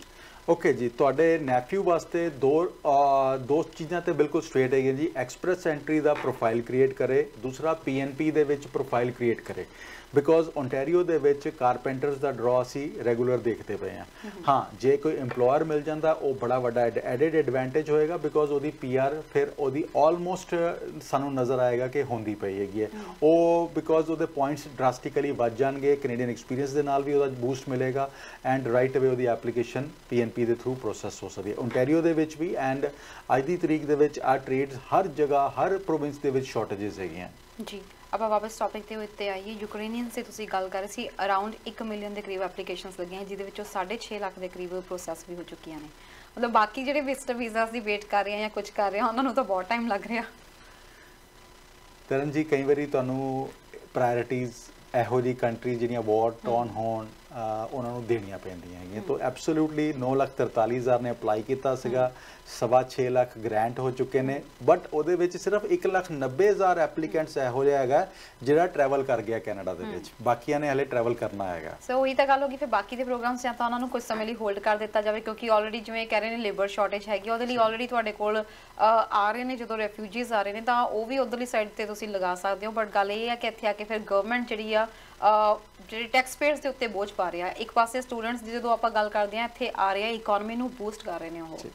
ਤਰਨ, ਐਬਸੋਲੂਟਲੀ ਤੁਸੀਂ ਆਪਣੀ ਜਗ੍ਹਾ ਤੁਹਾਡਾ ਪੱਖ ਠੀਕ ਹੈਗਾ, ਬਟ ਗਵਰਨਮੈਂਟ ਨੇ ਜਦੋਂ ਡਿਸੀਜਨ ਲੈਣਾ ਹੁੰਦਾ ਤਾਂ ਕਈ ਚੀਜ਼ਾਂ ਨੂੰ ਐਸਪੈਕਟ ਨੂੰ ਕੰਸੀਡਰ ਕਰਕੇ ਲੈਂਦੇ ਨੇ। ਹੁਣ ਇਸੇ ਤਰ੍ਹਾਂ Syrian and Turkish refugees, because ਜਿੱਥੇ ਜਿਹੜਾ ਅਰਥਕੁਇਕ ਆਇਆ ਸੀਗਾ ਉਹ ਬੜੀ ਬੁਰੀ ਤਰ੍ਹਾਂ ਕੁਝ ਸਿਟੀਜ਼ ਨੂੰ ਡੈਮੇਜ ਹੋਇਆ। ਸੋ ਉੱਥੇ ਵਾਸਤੇ ਵੀ ਇੱਕ ਸਪੈਸ਼ਲ ਇਨੀਸ਼ੀਏਟਿਵ ਲਿੱਤਾ ਗਿਆ ਹੈਗਾ, ਸੋ ਉਹ ਵੀ ਐਪਲੀਕੈਂਟਸ ਆ ਸਕਣਗੇ। ਇੱਕ ਹੋਰ ਇਨੀਸ਼ੀਏਟਿਵ ਅਫਗਾਨਿਸਤਾਨ ਰਿਫਿਊਜੀਜ਼ ਜਿਹੜੇ ਆਏ ਹੋਏ ਨੇ ਉਹਨਾਂ ਦੀ ਫੈਮਲੀਜ਼ ਵਾਸਤੇ ਲਿੱਤਾ ਗਿਆ ਕਿ 40,000 ਹੋਰ ਅਸੀਂ ਉਹਨਾਂ ਦੇ ਐਕਸੈਪਟ ਕਰਾਂਗੇ ਉਹਨਾਂ ਦੀ ਫੈਮਲੀਜ਼ ਨੂੰ। ਸੋ ਇਹ ਇਨੀਸ਼ੀਏਟਿਵ ਰੈਗੂਲਰਲੀ ਗਵਰਨਮੈਂਟ ਲੈਂਦੀ ਰਹੀ ਹੈ। ਤਾਂ ਯੂ ਆਰ ਐਬਸੋਲੂਟਲੀ ਰਾਈਟ, ਕਿਤੇ ਨਾ ਕਿਤੇ ਉਹਦਾ ਡਿਲੇ ਉਹਦਾ ਇੰਪੈਕਟ ਬਾਕੀ ਕੈਟੇਗਰੀਜ਼ ਦੇ ਵਿੱਚ ਨਜ਼ਰ ਆਉਂਦਾ ਹੈਗਾ ਬਿਕੋਜ਼ ਹਲੇ ਵੀ ਅਸੀਂ ਕਈ ਇਹੋ ਜਿਹੀਆਂ ਹੈਗੀਆਂ ਟ੍ਰੇਡਸ ਕਈ ਆਕੂਪੇਸ਼ਨਸ ਇਹੋ ਜਿਹੀਆਂ ਕਈ ਕੈਟੇਗਰੀਜ਼ ਇਹੋ ਜਿਹੀਆਂ ਜਿੱਥੇ ਈਵਨ ਕੇਅਰ ਗਿਵਰਸ ਅਸੀਂ ਦੇਖ ਲਈਏ 19 ਤੇ 20 ਦੀਆਂ ਐਪਲੀਕੇਸ਼ਨਸ ਪ੍ਰੋਸੈਸ ਹੋ ਰਹੀਆਂ ਅਸੀਂ 23 ਦੇ ਵਿੱਚ ਆ ਚੁੱਕੇ ਹੈਗੇ ਆ ਤਾਂ ਐਬਸੋਲੂਟਲੀ ਉਹ ਇੰਪੈਕਟ ਕਿਤੇ ਨਾ ਕਿਤੇ ਜਾ ਕੇ ਜ਼ਰੂਰ ਇੰਪੈਕਟ ਬਾਕੀ ਕੈਟੇਗਰੀਜ਼ ਨੂੰ ਕਰਦਾ ਹੈਗਾ ਜੀ ਸਰ ਜੇ ਇਸ ਵਕਤ ਸਟੂਡੈਂਟਸ ਦੀ ਗੱਲ ਕੀਤੀ ਜਾਵੇ ਤਾਂ ਸਟੂਡੈਂਟਸ ਦੇ ਉੱਤੇ ਪ੍ਰੋਸੈਸਿੰਗ ਟਾਈਮ ਨੂੰ ਕਿੰਨਾ ਸਮਾਂ ਲੱਗ ਰਿਹਾ ਤੇ ਜਿਵੇਂ ਖਾਸ ਤੌਰ ਤੇ ਬੀਤੇ ਦਿਨੀ ਵੀ ਕੁਝ ਖਬਰਾਂ ਸਟੂਡੈਂਟਸ ਨੂੰ ਲੈ ਕੇ ਸਾਹਮਣੇ ਆਈਆਂ ਸੀ ਜਿਹਦੇ ਵਿੱਚ ਫੇਕ ਆਫਰ ਲੈਟਰਸ ਦੀ ਗੱਲਾਂ ਕੀਤੀਆਂ ਜਾਂਦੀਆਂ ਸੀ ਕੀ ਕਹਿਣਾ ਚਾਹੋਗੇ ਇਸ ਮਾਮਲੇ ਦੇ ਵਿੱਚ ਕਿਉਂਕਿ ਅਕਸਰ ਸਟੂਡੈਂਟਸ ਏਜੰਟਸ ਹਾਇਰ ਤਾਂ ਕਰ ਲੈਂਦੇ ਪਰ ਇਹ ਨਹੀਂ ਪਤਾ ਹੁੰਦਾ ਕਿ ਉਹਨਾਂ ਨੂੰ ਪ੍ਰੋਵਾਈਡ ਕੀ ਕਰਵਾਇਆ ਜਾ ਰਿਹਾ ਜਾਂ ਉਹਨਾਂ ਦਾ ਪ੍ਰੋਸੈਸ ਕਿੱਥੇ ਚੱਲ ਰਿਹਾ ਵਾ ਤਰਨ ਜੀ ਮੈਂ ਤਾਂ ਹਮੇਸ਼ਾ ਕਹਿੰਦਾ ਕਿ ਆਥੋਰਾਈਜ਼ਡ ਕੰਸਲਟੈਂਟ ਜਿਹੜਾ ਆਪਣੀ ਰਿਪਰੈਜ਼ੈਂਟੇਸ਼ਨ ਦੇ ਅੰਦਰ ਤੁਹਾਡੀ ਫਾਈਲ ਲਗਾਉਂਦਾ ਹੈਗਾ ਉਹਨੂੰ ਹਾਇਰ ਕਰੋ ਭਾਵੇਂ ਉਹ CICC ਹੋਣ ਇਮੀਗ੍ਰੇਸ਼ਨ ਕਾਲਜ ਦੇ ਮੈਂਬਰਸ ਹੋਣ ਜਾਂ ਲਾਅ ਸੁਸਾਇਟੀ ਦੇ ਮੈਂਬਰਸ ਹੋਣ ਉਹਨਾਂ ਨੂੰ ਹਾਇਰ ਕਰੋ ਤਾਂ ਕਿ ਉਹ ਆਪਣੀ ਰਿਪਰੈਜ਼ੈਂਟੇਸ਼ਨ ਦੇ ਅੰਡਰ ਤੁਹਾਡੀ ਫਾਈਲ ਲਗਾਉਂਦੇ ਨੇ ਗਵਰਨਿੰਗ ਬੋਡੀ ਹੈਗੀ ਹੈ ਕੈਨੇਡਾ ਦੀ ਜਿਹੜੀ ਤੁਹਾਨੂੰ ਲੁੱਕ ਆਫਟਰ ਕਰਦੀ ਹੈਗੀ ਹੈ ਸੋ ਜੇ ਕੋਈ 19-21 ਹੁੰਦਾ ਤਾਂ ਤੁਸੀਂ ਕੰਪਲੇਂਟ ਕਰ ਸਕਦੇ ਹੋ ਤਾਂ ਇਸ ਤੋਂ ਬੈਟਰ ਕੀ ਚਾਹੀਦਾ ਇਸ ਤੋਂ ਕੋਈ ਵੀ ਕੰਸਲਟੈਂਟ ਜਿਹੜਾ ਹੋਏਗਾ ਜਾਂ ਕੋਈ ਵੀ ਲਾਅ ਸੁਸਾਇਟੀ ਦਾ ਮੈਂਬਰ ਹੋਏਗਾ ਉਹ ਬੜੀ ਰੀਜ਼ਨੇਬਲ ਫੀਸ ਚਾਰਜ ਕਰਦਾ ਹੈਗਾ ਜਦ ਕਿ ਤੁਸੀਂ ਇਲੀਗਲ ਏਜੰਟਸ ਜਿਹੜੇ ਉੱਥੇ ਬੈਠੇ ਹੋਏ ਨੇ ਉਹਨਾਂ ਨੂੰ ਤੁਸੀਂ 16 ਲੱਖ 15 ਲੱਖ 20 ਲੱਖ ਰੁਪਏ ਫੀਸ ਦੇ ਰਹੇ ਹੈਗੇ ਹੋ for doing a study visa ਤੇ ਤੁਸੀਂ ਤਾਂ ਆਪ ਹੀ ਉਹਨਾਂ ਦੀ ਭਾਗੀਦਾਰੀ ਕਰ ਰਹੇ ਹੈਗੇ ਹੋ ਉਹਨਾਂ ਨੂੰ ਗਲਤ ਰਾਹ ਦਿਖਾਉਂਦੇ ਪਏ ਪੈਕੇਜ ਸਿਸਟਮ ਬੜਾ ਚੱਲ ਗਿਆ ਅੱਗੇ ਤਾਂ ਵਿਜ਼ਟਰਸ ਲਈ ਹੁੰਦਾ ਸੀ ਕਿ ਤੁਸੀਂ ਜਾਓ ਉੱਥੇ ਤੁਹਾਨੂੰ ਟਰੈਵਲ ਪੈਕੇਜ ਮਿਲੇਗਾ ਅੱਜਕੱਲ ਸਟੂਡੈਂਟਸ ਲਈ ਉੱਥੇ ਟਰੈਵਲ ਪੈਕੇਜ ਚੱਲ ਰਿਹਾ ਕਿ ਤੁਸੀਂ ਸਟੂਡੈਂਟ ਪੈਕੇਜ ਲੈ ਸਕਦੇ ਹੋ ਜਿਹਦੇ ਵਿੱਚ ਫੀਸ ਇਨਕਲੂਡ ਹੋਏਗੀ ਅਕੋਮੋਡੇਸ਼ਨਸ ਇਨਕਲੂਡ ਹੋਣਗੀਆਂ ਐਵੇਂ ਦਾ ਕੁਝ ਆਥੋਰਾਈਜ਼ੇਸ਼ਨ ਹੁੰਦੀ ਹੈ ਕਿ ਤੁਸੀਂ ਕਰ ਸਕਦੇ ਹੋ ਤਰਨ ਜੀ ਉਹ ਇਲੀਗਲ ਕੰਮ ਕਰੀ ਜਾਂਦੇ ਨੇ ਸਭ ਕੁਝ ਕਰ ਸਕਦੇ ਨੇ they can do anything and ਉਹਨਾਂ ਨੇ ਪ੍ਰੋਮਿਸ ਹੀ ਕਰਨਾ ਡਿਲੀਵਰ ਕਰਨਾ ਤਾਂ ਬੜੀ ਦੂਰ ਦੀ ਗੱਲ ਹੈਗੀ ਹੈ ਹੁਣ ਆ ਜਿਹੜੇ ਆਪਾਂ ਨੰਬਰ ਇੰਨੇ ਵੱਡੇ ਨੰਬਰ ਦੀ ਗੱਲ ਕਰ ਰਹੇ ਹੈਗੇ ਆ ਉਹ ਪਤਾ ਨਹੀਂ ਇੰਨਾ ਨੰਬਰ ਹੈ ਇਸ ਤੋਂ ਵੱਧ ਹੈਗਾ ਇਸ ਤੋਂ ਘੱਟ ਹੈਗਾ ਐਂਡ ਹਲੇ ਤੇ ਟਾਈਮ ਆਉਣ ਤੇ ਬਹੁਤ ਸਾਰੀ ਚੀਜ਼ਾਂ ਅਨਫੋਲਡ ਹੋਣਗੀਆਂ ਜਿਹੜਾ ਵੀ ਏਜੰਟ ਇੰਡੀਆ ਬੈਠਾ ਤੁਹਾਡੇ ਨਾਮ ਤੇ ਐਪਲੀਕੇਸ਼ਨ ਸਬਮਿਟ ਕਰਦਾ ਪਿਆ ਕਦੀ ਵੀ ਝੂਠ ਸੱਚ ਨਾ ਬੋਲੋ ਉਸ ਐਪਲੀਕੇਸ਼ਨ ਦੇ ਵਿੱਚ ਬਿਕੋਜ਼ ਉਹ ਤੁਹਾਡੇ ਤੁਸੀਂ ਹੀ ਮਿਸਰਿਪਰੈਜ਼ੈਂਟ ਕਰ ਰਹੇ ਹੋ ਆਪਣੀ ਫਾਈਲ ਨੂੰ ਉਹ ਨਹੀਂ ਕਰ ਰਿਹਾ ਬਿਕੋਜ਼ ਉਹ ਤੇ ਹੈਗਾ ਹੀ ਨਹੀਂ ਆਥੋਰਾਈਜ਼ਡ ਹੀ ਨਹੀਂ ਹੈਗਾ ਤੁਹਾਨੂੰ ਫਾਈਲ ਲਗਾਉਣ ਦੇ ਦੇਣ ਦੇ ਵਿੱਚ ਸੋ ਹਮੇਸ਼ਾ ਜਦੋਂ ਵੀ ਡੀਲ ਕਰੋ ਮੇਕ ਸ਼ੋਰ ਤੁਸੀਂ CICC ਮੈਂਬਰਸ ਜਾਂ ਲਾਅ ਸੁਸਾਇਟੀ ਦੇ ਮੈਂਬਰਸ ਨਾਲ ਡੀਲ ਕਰੋ ਤਾਂ ਕਿ ਉਹ ਰਿਪਰੈਜ਼ੈਂਟੇਸ਼ਨ ਵੀ ਪਾਣ and they give you straightforward advice जी बिल्कुल सर थोड़ा सा अटलांटिक प्रोग्राम्स के बारे ते मैं बिजनेस कैटेगरी के बारे जरूर गल करना चाहूँगी अपॉर्चुनिटीज इस वक्त किवें दियां ने तरन जी इस टाइम ते कैनेडा चाहता हैगा कि साडा फोकस 4.5 ਲੱਖ 4,65,000 ਤੇ ਇਸ ਸਾਲ ਦਾ ਟਾਰਗੇਟ ਹੈਗਾ ਕਿ ਸਾਨੂੰ 4,65,000 ਇਮੀਗ੍ਰੈਂਟਸ 2023 ਦੇ ਵਿੱਚ ਚਾਹੀਦੇ ਨੇ ਅਗਲਾ 485 ਦਾ ਹੈਗਾ ਸੋ ਸਾਡਾ ਫੋਕਸ ਤਾਂ ਬਣਿਆ ਹੀ ਹੋਇਆ ਬਿਜ਼ਨਸਮੈਨ ਵੀ ਸਾਨੂੰ ਚਾਹੀਦੇ ਨੇ ਜਿਹੜੇ ਇੱਥੇ ਆ ਕੇ ਬਿਜ਼ਨਸ ਕ੍ਰੀਏਟ ਕਰਨ ਜੌਬਸ ਕ੍ਰੀਏਟ ਕਰਨ ਉਹ ਤਾਂ ਚਾਹੀਦੇ ਹੀ ਚਾਹੀਦੇ ਨੇ ਇਮੀਗ੍ਰੈਂਟਸ ਵੀ ਚਾਹੀਦੇ ਨੇ ਕਾਲਰ ਜੁੜ ਗਏ ਨੇ ਸਤਿ ਸ਼੍ਰੀ ਅਕਾਲ ਜੀ ਕਿੱਥੋਂ ਬੋਲ ਰਹੇ ਹੋ ਕੀ ਸਵਾਲ ਹੈ ਹੈਲੋ ਸਤਿ ਸ਼੍ਰੀ ਅਕਾਲ ਜੀ ਮੈਂ ਕੈਂਗਰੀ ਤੋਂ ਬੋਲ ਰਿਹਾ ਜੀ ਹਾਂਜੀ ਸਾਡਾ ਸਵਾਲ ਇਹ ਸੀਗਾ ਕਿ ਅਸੀਂ ਪੇਰੈਂਟਸ ਦਾ ਸਾਡੀ ਲੈਟਰ ਆਫ ਕਨਫਰਮੇਸ਼ਨ ਆ ਗਈ ਸੀਗੀ ਪਰ ਸਾਡਾ ਕਾਰਡ ਨਹੀਂ ਆਇਆ ਹੈਗਾ ਪੀਆਰ ਦਾ ਕਾਰਡ ਉਹ ਕਿੰਨੀ ਦੇਰ ਲੱਗਦੀ ਹੈ ਪੀਆਰ ਦਾ ਕਾਰਡ ਆਉਣ ਨੂੰ ਅਸੀਂ ਕਿਉਂਕਿ ਇੰਡੀਆ ਜਾਣਾ ਜੀ ਟਰੈਵਲ ਕਰਨਾ ਅਸੀਂ ਤੁਸੀਂ ਟੀਵੀ ਸਕਰੀਨ ਤੇ ਆਂਸਰ ਜੀ ਟੀਵੀ ਸਕਰੀਨ ਤੇ ਆਂਸਰ ਸੁਣ ਲਿਓ ਜੀ ਥੈਂਕ ਯੂ ਸੋ ਮਚ ਕਾਲ ਕਰਨ ਲਈ ਜੀ ਸਰ ਤਰਨ ਜੀ ਅੱਜਕੱਲ ਜਿਹੜਾ ਫਸਟ ਟਾਈਮ ਪੀਆਰ ਕਾਰਡ ਆ ਰਿਹਾ ਉਹ ਆ ਰਿਹਾ ਜੀ 2 ਮਹੀਨੇ ਤੋਂ ਲੈ ਕੇ 6 ਮਹੀਨਿਆਂ ਦੇ ਵਿੱਚ ਸੋ ਤੁਹਾਨੂੰ ਉਹਨਾਂ ਵੇਟ ਕਰਨਾ ਪਏਗਾ ਦੇਖੋ ਕਿੰਨੀ ਦੇਰ ਹੋਗੀ ਤੁਹਾਨੂੰ COPR ਆਏ ਹੋਏ ਬਿਜ਼ਨਸ ਕੈਟੇਗਰੀ ਦੀ ਸੀ ਗੱਲ ਕਰ ਰਹੇ ਸੀ ਤਰਨ ਕੈਨੇਡਾ ਚਾਹੁੰਦਾ ਹੈ ਕਿ ਇਹੋ ਜਿਹੇ ਲੋਕੀ ਕੈਨੇਡਾ 'ਚ ਆਣ ਜਿਹੜੇ ਆ ਕੇ ਆਪਣਾ ਬਿਜ਼ਨਸ ਵੀ ਸਟੈਬਲਿਸ਼ ਕਰਨ ਕੈਨੇਡੀਅਨਸ ਵਾਸਤੇ ਇਕਨੋਮੀ ਦੇ ਵਿੱਚ ਕੰਟਰੀਬਿਊਟ ਵੀ ਕਰਨ ਐਂਡ ਜੌਬਸ ਵੀ ਕ੍ਰੀਏਟ ਕਰਨ ਇਸ ਟਾਈਮ ਤੇ ਕਾਫੀ ਸਾਰੀ ਕੈਟੇਗਰੀਜ਼ ਐਗਜ਼ਿਸਟ ਕਰ ਰਹੀਆਂ owner operator category business category ਹੈਗੀ ਕੋਈ ਵੀ ਐਪਲੀਕੈਂਟ ਆਏਗਾ ਕੈਨੇਡਾ ਆ ਕੇ ਬਿਜ਼ਨਸ ਬਾਏ ਕਰੇਗਾ ਐਂਡ ਉਹ ਆਪਣਾ ਵਰਕ ਪਰਮਿਟ ਉਸ ਬਿਜ਼ਨਸ ਨੂੰ ਮੈਨੇਜ ਕਰਨ ਵਾਸਤੇ as a owner to operate that business ਉਹ ਆਪਣਾ ਵਰਕ ਪਰਮਿਟ ਅਪਲਾਈ ਕਰ ਸਕਦਾ ਹੈਗਾ ਉਹ ਭਾਵੇਂ ਪਿਜ਼ਾ ਸਟੋਰ ਹੋ ਸਕਦਾ ਹੈ ਭਾਵੇਂ ਉਹ ਸੈਲੂਨ ਹੋ ਸਕਦਾ ਹੈ ਭਾਵੇਂ ਕੋਈ ਵੱਡਾ ਬਿਜ਼ਨਸ ਹੋ ਸਕਦਾ ਕੋਈ ਛੋਟਾ ਬਿਜ਼ਨਸ ਹੋ ਸਕਦਾ ਕੋਈ ਵੀ ਗਰੋਸਰੀ ਸਟੋਰ ਕਿਸੇ ਵੀ ਤਰ੍ਹਾਂ ਦਾ ਬਿਜ਼ਨਸ ਹੋ ਸਕਦਾ ਹੁਣ ਦੂਸਰਾ ਹੋ ਗਿਆ ਇੰਟਰਾ ਕੰਪਨੀ ਟ੍ਰਾਂਸਫਰ ਦੇ ਵਿੱਚ ਜਿਹੜਾ ਤੁਸੀਂ ਬਿਜ਼ਨਸ ਬੈਕ ਹੋਮ ਕਰ ਰਹੇ ਹੋ ਉਹਦੀ ਐਕਸਪੈਂਸ਼ਨ ਵਾਸਤੇ ਤੁਸੀਂ ਕੈਨੇਡਾ ਆ ਰਹੇ ਹੈਗੇ ਸੋ ਉਹਦੀ ਐਕਸਪੈਂਸ਼ਨ ਵਾਸਤੇ ਤੁਸੀਂ ਕੈਨੇਡਾ ਆ ਕੇ ਆਂਦੇ ਹੈਗੇ ਹੋ ਆਪਣਾ ਵਰਕ ਪਰਮਿਟ ਆਪਣੀ ਫੈਮਿਲੀ ਦਾ ਵਰਕ ਡਿਪੈਂਡੈਂਟ ਵੀਜ਼ਾਸ ਲੈ ਕੇ ਆਂਦੇ ਹੋ ਇੱਥੇ ਆ ਕੇ ਤੁਹਾਡੇ ਉੱਤੇ ਬਾਈਂਡਿੰਗ ਨਹੀਂ ਹੈਗੀ ਕਿ ਤੁਸੀਂ $1,00,000 ਸਪੈਂਡ ਕਰਨਾ 2 ਲੱਖ ਕਰਨਾ 5 ਲੱਖ ਕਰਨਾ 5 ਮਿਲੀਅਨ ਕਰਨਾ ਤੁਹਾਡੇ ਉੱਤੇ ਹੈਗਾ ਤੁਸੀਂ ਕੀ ਕਰਨਾ ਚਾਹੁੰਦੇ ਹੈਗੇ ਹੋ and this is one of the amazing programmes because ਇਹਦੇ ਵਿੱਚ ਤੁਸੀਂ ਸਾਲ ਬਾਅਦ 200 ਪੁਆਇੰਟਸ ਕਲੇਮ ਕਰਕੇ ਪੀਆਰ ਵਾਸਤੇ ਕੁਆਲੀਫਾਈ ਹੋ ਜਾਂਦੇ ਹੋ। ਹੁਣ ਇਸ ਤੋਂ ਇਲਾਵਾ startup visa is another amazing category. ਹੁਣ ਸਟਾਰਟਅਪ ਵੀਜ਼ਾ ਇੱਕ ਇਹੋ ਜਿਹੀ ਆਕੂਪੇਸ਼ਨ, ਇੱਕ ਇਹੋ ਜਿਹੀ ਕੈਟੇਗਰੀ ਹੈ ਜਿਹਦੇ ਵਿੱਚ ਐਜੂਕੇਸ਼ਨ ਤੁਹਾਡੇ ਕੋਲ ਨਹੀਂ ਵੀ ਹੈਗੀ ਤਾਂ ਵੀ ਤੁਸੀਂ ਪੀਆਰ ਵਾਸਤੇ ਕੁਆਲੀਫਾਈ ਕਰ ਸਕਦੇ ਹੋ, ਪ੍ਰੋਵਾਈਡਡ ਤੁਹਾਡੇ ਕੋਲ ਇਹੋ ਜਿਹਾ ਆਈਡੀਆ, ਇਹੋ ਜਿਹੀ ਚੀਜ਼ ਹੋਵੇ, ਇਹੋ ਜਿਹਾ ਬਿਜ਼ਨਸ ਪਲਾਨ ਹੋਵੇ ਜਿਹੜਾ ਕੈਨੇਡੀਅਨ ਬਿਜ਼ਨਸ ਓਨਰਸ ਨੂੰ ਜਾਂ ਕੈਨੇਡੀਅਨ ਐਂਜਲ ਇਨਵੈਸਟਰਸ ਨੂੰ ਜਾਂ ਇਨਕਿਊਬੇਟਰਸ ਨੂੰ ਪਸੰਦ ਆਵੇ ਕਿ ਆਹ ਚੀਜ਼ ਵਰਕ ਹੋ ਸਕਦੀ ਹੈਗੀ। ਸੋ ਉਹਦੇ ਬੇਸ ਦੇ ਉੱਤੇ ਉਹ ਲੈਟਰ ਆਫ ਸਪੋਰਟ ਗ੍ਰਾਂਟ ਕਰਦੇ ਨੇ ਐਂਡ ਇਹਦਾ ਪ੍ਰੋਸੈਸਿੰਗ ਟਾਈਮ ਅੱਜ ਦੀ ਤਰੀਕ ਦੇ ਵਿੱਚ 33 ਮਹੀਨਿਆਂ ਤੇ ਗਿਆ ਹੋਇਆ, ਵਧਿਆ ਹੋਇਆ। ਐਂਡ ਉਸ ਤੋਂ ਬਾਅਦ ਜਿਹੜੀ ਹੋਰ ਕੈਟੇਗਰੀ ਹੈਗੀ ਪੀਐਨਪੀ ਪ੍ਰੋਗਰਾਮਸ, ਐਂਟਰਪ੍ਰੀਨਰ ਪ੍ਰੋਗਰਾਮਸ। ਹਰ ਪ੍ਰੋਵਿੰਸ ਦਾ ਆਪਣਾ ਆਪਣਾ ਐਂਟਰਪ੍ਰੀਨਰ ਪ੍ਰੋਗਰਾਮ ਹੈਗਾ। ਈਵਨ ਓਨਟਾਰੀਓ ਦਾ ਇਸ ਟਾਈਮ ਐਂਟਰਪ੍ਰੀਨਰ ਪ੍ਰੋਗਰਾਮ ਬਹੁਤ ਅੱਛੀ ਤਰ੍ਹਾਂ ਚੱਲ ਰਿਹਾ ਹੈਗਾ। 2023 ਦੇ ਵਿੱਚ ਅਸੀਂ ਕਾਫੀ ਡਰਾਸ ਦੇਖੇ ਨੇ, so it is doing well. But ਇਹਦੇ ਵਿੱਚ GTA ਤੋਂ ਬਾਹਰ ਤੁਸੀਂ $2.25 ਲੱਖ $2.5 ਲੱਖ ਦਾ ਕੋਈ ਬਿਜ਼ਨਸ ਬਾਏ ਕਰਨਾ ਹੈਗਾ ਐਂਡ ਉਹਦੇ ਵਿੱਚ ਤੁਸੀਂ ਆ ਕੇ ਪਹਿਲੇ ਵਰਕ ਪਰਮਿਟ ਮਿਲਦਾ ਹੈਗਾ 2 ਸਾਲ, ਇਹਦੇ 'ਚ PR ਮਿਲਦੇ 3 ਤੋਂ 4 ਸਾਲ ਲੱਗ ਜਾਂਦੇ ਨੇ। ਬਟ ਤੁਸੀਂ ਜੌਬ ਕ੍ਰੀਏਟ ਕਰ ਰਹੇ ਹੋ, ਤੁਸੀਂ ਇੱਥੇ ਰਹਿ ਰਹੇ ਹੋ, ਤੁਹਾਨੂੰ ਵਰਕ ਪਰਮਿਟ ਤੇ ਰਹਿ ਰਹੇ ਹੋ, ਐਕਸਪੈਂਸ਼ਨ ਕਰ ਰਹੇ ਹੋ, ਸੋ ਉਹ ਸਾਰੀਆਂ ਚੀਜ਼ਾਂ ਪੋਸੀਬਲ ਹੈ ਜੀ। ਨੈਕਸਟ ਕਾਲਰ ਜੁੜ ਗਏ ਨੇ। ਸਤਿ ਸ਼੍ਰੀ ਅਕਾਲ ਜੀ, ਕਿੱਥੋਂ ਬੋਲ ਰਹੇ ਹੋ, ਕੀ ਸਵਾਲ ਹੈ? ਸਤਿ ਸ਼੍ਰੀ ਅਕਾਲ ਜੀ। ਜੀ ਸਤਿ ਸ਼੍ਰੀ ਅਕਾਲ ਜੀ, ਦੱਸੋ ਕੀ ਸਵਾਲ ਹੈ ਜੀ? ਹਾਂਜੀ, ਸਵਾਲ ਮੇਰਾ ਇਹ ਕਰਨ ਜੀ, ਮੈਂ ਅੱਗੇ ਵੀ ਬਹੁਤ, ਮੈਂ ਬਰੈਂਪਟਨ ਤੋਂ ਬੋਲ ਰਹੀ ਹਾਂ। ਹਾਂਜੀ, ਬਹੁਤ ਵਾਰੀ ਮੈਂ ਸਵਾਲ ਆਪਣਾ ਰੱਖਿਆ ਪਰ ਮੈਨੂੰ ਹਜੇ ਤੱਕ ਤਸੱਲੀ ਵਾਲਾ ਜਵਾਬ ਨਹੀਂ ਮਿਲਿਆ ਜੀ। ਮੇਰੀ ਬੇਟੀ ਰਹਿੰਦੀ ਹੈ ਇੰਡੀਆ, LIC ਦੇ ਵਿੱਚ ਉਹ ਜੌਬ ਕਰਦੀ ਹੈ। 2 ਵਾਰੀ ਅਸੀਂ ਵਿਜ਼ਿਟਿੰਗ ਵੀਜ਼ਾ ਲਵਾ ਲਿਆ ਪਰ ਵੀਜ਼ਾ ਸਾਡਾ ਰਿਫਿਊਜ਼ ਹੋ ਜਾਂਦਾ। ਸਾਨੂੰ ਸਮਝ ਨਹੀਂ ਆਉਂਦੀ ਵੀ ਕਿਹਦੇ ਕੋਲੇ ਜਾਈਏ ਤੇ ਕਿਸ ਤਰ੍ਹਾਂ ਲਵਾਈਏ। ਫਿਰ ਵਿਜ਼ਿਟਿੰਗ ਵੀਜ਼ਾ ਹੀ ਹੈ ਸਿਰਫ ਅਸੀਂ ਲਵਾਉਣਾ। ਜੀ ਸਰ, ਆਪਾਂ ਕੁਝ ਆਨਸਰ ਦੇ ਸਕਦੇ ਹਾਂ? ਤੁਸੀਂ ਟੀਵੀ ਸਕਰੀਨ ਤੇ ਆਨਸਰ ਸੁਣ ਸਕਦੇ ਹੋ ਜੀ। ਥੈਂਕ ਯੂ ਸੋ ਮਚ, ਤੁਸੀਂ ਕਾਲ ਕੀਤੀ ਆ। ਕੋਸ਼ਿਸ਼ ਕਰਾਂਗੇ ਕਿ ਤੁਹਾਨੂੰ ਅੱਜ ਤਸੱਲੀ ਬਖਸ਼ ਜਿਹੜਾ ਰਿਪਲਾਈ ਜ਼ਰੂਰ ਮਿਲੇ। ਥੈਂਕ ਯੂ ਸੋ ਮਚ ਕਾਲ ਕੀਤੀ ਹੈ ਜੀ। ਜੀ ਸਰ। ਭੈਣ ਜੀ, ਹੋ ਸਕਦਾ ਤਸੱਲੀ ਬਖਸ਼ ਜਵਾਬ ਅੱਜ ਵੀ ਤੁਹਾਨੂੰ ਨਾ ਲੱਗੇ। ਉਹਦਾ ਰੀਜ਼ਨ ਹੈਗਾ ਕਿ ਤੁਸੀਂ ਦੇਖਣਾ ਚਾਹੁੰਦੇ ਹੋ ਕਿ ਤੁਹਾਡੀ ਬੇਟੀ ਨੂੰ ਵੀਜ਼ਾ ਲੱਗ ਜਾਵੇ। ਵੀਜ਼ਾ ਕੋਈ ਵੀ ਕੰਸਲਟੈਂਟ ਜਿਹੜਾ ਤੁਹਾਡੇ ਸਾਡੇ ਪ੍ਰੋਗਰਾਮਸ ਦੇ ਵਿੱਚ ਆਂਦਾ ਹੈਗਾ, ਕੋਈ ਵੀ ਲਾਇਰ ਜਿਹੜਾ ਆਂਦਾ ਉਹ ਤੁਹਾਨੂੰ ਪ੍ਰੋਮਿਸ ਨਹੀਂ ਕਰ ਸਕਦਾ। ਇੰਡੀਆ ਬੈਠੇ ਝੂਠੇ ਏਜੰਟ ਤੁਹਾਨੂੰ ਜ਼ਰੂਰ ਪ੍ਰੋਮਿਸ ਕਰ ਸਕਦੇ ਕਿ 25 ਲੱਖ 50 ਲੱਖ ਦੇ ਕੇ ਅਸੀਂ ਤੁਹਾਨੂੰ ਪਹੁੰਚਾਤਾ ਹੈ, ਉਹ ਉਹੀ ਕਰ ਸਕਦੇ ਨੇ। ਐਜ਼ ਅ ਕੰਸਲਟੈਂਟ ਮੈਂ ਤੁਹਾਡੀ ਫਾਈਲ ਤੁਹਾਡੇ ਬੇਟੀ ਦੀ ਚੰਗੀ ਤਰ੍ਹਾਂ ਪੁੱਟ ਅਪ ਕਰ ਸਕਦਾ। ਹੁਣ ਤੁਸੀਂ ਕਿਹਾ ਕਿ 2 ਵਾਰੀ ਉਹਨਾਂ ਦਾ ਵੀਜ਼ਾ ਰਿਫਿਊਜ਼ ਹੋਇਆ। ਹੁਣ 2 ਵਾਰੀ ਰਿਫਿਊਜ਼ ਹੋਇਆ, ਉਹਦੇ ਵਿੱਚ ਆਫਿਸਰ ਨੇ ਕੋਈ ਨਾ ਕੋਈ ਕੰਸਰਨ ਆਪਣੇ ਜ਼ਰੂਰ ਮੈਂਸ਼ਨ ਕੀਤੇ ਹੋਣਗੇ। ਉਹਦੇ ਵਿੱਚ ਹੋ ਸਕਦਾ ਉਹਨਾਂ ਦੇ ਟਾਈਜ਼ ਨੂੰ ਲੈ ਕੇ ਉਹਨਾਂ ਨੇ ਮੈਂਸ਼ਨ ਕੀਤਾ ਹੋਵੇ, ਬਟ ਉਹਨਾਂ ਦੀ LIC ਦੀ ਜੌਬ ਹੈਗੀ ਹੈ, ਸੋ LIC ਦੀ ਜੌਬ ਇਟਸ ਅ ਗੁੱਡ। ਜੇ ਸਾਰੀ ਫੈਮਿਲੀ ਦਾ ਲੱਗ ਰਿਹਾ, absolutely that might be a concern. ਦੂਜੀ ਚੀਜ਼, ਫਾਈਨੈਂਸ਼ੀਅਲ ਰਿਸੋਰਸਿਸ ਕਿਸ ਤਰ੍ਹਾਂ ਦਿਖਾ ਰਹੀ ਹੈ ਤੁਹਾਡੀ ਬੇਟੀ। ਕਈ ਵਾਰੀ ਹੁੰਦਾ ਕੀ ਹੈ ਕਿ ਤੁਸੀਂ ਜੀ 20 ਕਰੋੜ ਦੀ 5 ਕਰੋੜ ਦੀ ਆਪਣੀ ਸਟੇਟਮੈਂਟ ਬਣਵਾਤੀ ਜੀ, ਘਰ ਸਾਡਾ ਇੰਨੇ ਕਰੋੜ ਦਾ, ਬਟ ਕੈਸ਼ ਜਿਹੜਾ ਇਨ ਹੈਂਡ ਹੈਗਾ ਉਹ 3 ਲੱਖ ਰੁਪਇਆ ਜਾਂ 2 ਲੱਖ ਰੁਪਇਆ। ਤੁਸੀਂ ਕੋਈ ਵੀ ਆਪਣੀ ਪ੍ਰਾਪਰਟੀ ਵੇਚ ਕੇ ਟਰੈਵਲ ਨਹੀਂ ਕਰਦਾ। ਸੋ 3-4 ਚੀਜ਼ਾਂ ਆਫਿਸਰ ਜ਼ਰੂਰ ਦੇਖਦੇ ਨੇ। ਇੱਕ ਤਾਂ ਦੇਖਦੇ ਨੇ ਟਾਈਜ਼ ਕਿਹੜੇ ਹੈਗੇ ਨੇ ਤੁਹਾਡੀ, ਪਿੱਛੇ ਕੌਣ ਕਿਹੜਾ ਫੈਮਿਲੀ ਮੈਂਬਰ ਰਹਿ ਰਿਹਾ, ਕਿਸ ਕਾਰਨ ਤੁਸੀਂ ਵਾਪਸ ਆਓਗੇ। ਦੂਸਰਾ ਦੇਖਦੇ ਨੇ ਫਾਈਨੈਂਸ਼ੀਅਲੀ ਤੁਸੀਂ ਕਿੰਨੇ ਐਸਟੈਬਲਿਸ਼ਡ ਹੈਗੇ ਹੋ, ਤੁਸੀਂ ਆਪਣੀ ਬੋਰਡਿੰਗ ਲੌਜਿੰਗ ਨੂੰ ਚੰਗੀ ਤਰ੍ਹਾਂ ਲੁੱਕ ਆਫਟਰ ਕਰ ਸਕਦੇ ਹੋ। ਉਹ ਫਾਈਨੈਂਸ਼ੀਅਲ ਰੀਜ਼ਨਸ ਦਿਖਾਉਂਦੇ ਹੋ, ਤੁਸੀਂ ਆਪਣੇ ਪੈਸੇ ਅਕਾਊਂਟ ਦੇ ਵਿੱਚ ਪਏ ਹੋਏ ਨੇ ਜੇ ਦਿਖਾਉਂਦੇ ਹੋ, ਤੇ ਆਫਿਸਰਸ ਨਾਰਮਲੀ ਵੀਜ਼ਾ ਜ਼ਰੂਰ ਗ੍ਰਾਂਟ ਕਰਦੇ ਨੇ। ਹੁਣ ਕਈ ਵਾਰੀ ਹੁੰਦਾ ਕੀ ਹੈ ਕਿ ਆਫਿਸਰ ਨੂੰ ਲੱਗਦਾ ਹੈ ਕਿ ਇੱਥੇ ਫੈਮਿਲੀ ਕੈਨੇਡਾ ਦੇ ਵਿੱਚ ਜ਼ਿਆਦਾ ਆ, ਇੰਡੀਆ ਦੇ ਵਿੱਚ ਟਾਈਜ਼ ਘੱਟ ਹੈਗੇ ਨੇ, ਸੋ ਉਸ ਗ੍ਰਾਂਟ ਤੇ ਵੀ ਉਹ ਰਿਫਿਊਜ਼ ਕਰ ਸਕਦੇ ਨੇ। ਬਟ ਜੇ ਕੋਈ ਟਰੈਵਲ ਹਿਸਟਰੀ ਦੇ ਵਿੱਚ ਉਡਾ ਸਕਦੇ ਨੇ। ਸੋ ਆਫਿਸਰ ਨੇ ਆਪਣਾ ਕੰਮ ਕਰਨਾ ਹੈ, ਬਟ ਤੁਸੀਂ ਆਪਣਾ ਕੰਮ ਕਰਨਾ ਹੈ। ਆਪਣੀ ਐਪਲੀਕੇਸ਼ਨ ਨੂੰ ਜਿੰਨੀ ਚੰਗੀ ਤਰ੍ਹਾਂ ਜਸਟੀਫਾਈ ਕਰ ਸਕੋ, ਉਹਨਾਂ ਦੇ ਟਾਈਜ਼ ਨੂੰ, ਉਹਨਾਂ ਦੇ ਫਾਈਨੈਂਸ਼ੀਅਲ ਰਿਸੋਰਸਿਸ ਨੂੰ, ਉਹਨਾਂ ਦੀ ਟਰੈਵਲ ਹਿਸਟਰੀ ਨੂੰ ਲੈ ਕੇ, ਇੱਥੇ ਕੈਨੇਡਾ ਕਿੰਨੀ ਦੇਰ ਵਾਸਤੇ ਆ ਰਹੇ ਨੇ, ਉਹ ਛੁੱਟੀ ਲੈ ਕੇ ਆ ਰਹੇ ਨੇ, ਉਹ ਸਾਰੀ ਚੀਜ਼ਾਂ ਜਿੰਨੀ ਚੰਗੀ ਤਰ੍ਹਾਂ ਤੁਸੀਂ ਪੁੱਟ ਅਪ ਕਰੋਗੇ, ਉਹਨਾਂ ਵੀਜ਼ਾ ਆਫਿਸਰ ਨੂੰ ਡਿਸੀਜਨ ਲੈਣ ਦੇ ਵਿੱਚ ਆਸਾਨੀ ਹੋਏਗੀ। ਜੋ ਉਸ ਤੋਂ ਬਾਅਦ ਲਾਸਟ ਚੀਜ਼ ਹੈਗੀ ਹੈ ਕਿ ਤੁਸੀਂ ਆਪਣੇ ਮੈਂਬਰ ਪਾਰਲੀਮੈਂਟ ਦੀ ਵੀ ਹੈਲਪ ਲੈ ਸਕਦੇ ਹੋ ਕਿ ਭਾਈ ਆਹ ਮੇਰੀ ਬੇਟੀ ਹੈਗੀ ਹੈ, ਇਹਦਾ ਮੈਂ ਇੰਨੀ ਵਾਰੀ ਅਪਲਾਈ ਕੀਤਾ, ਰਿਫਿਊਜ਼ ਹੋ ਗਿਆ, tell me how you can help me. So member parliaments ਦੇ ਕੁਝ ਵੀ ਕੋਲ ਇਖਤਿਆਰ ਹੁੰਦੇ ਨੇ, they can help you out with that.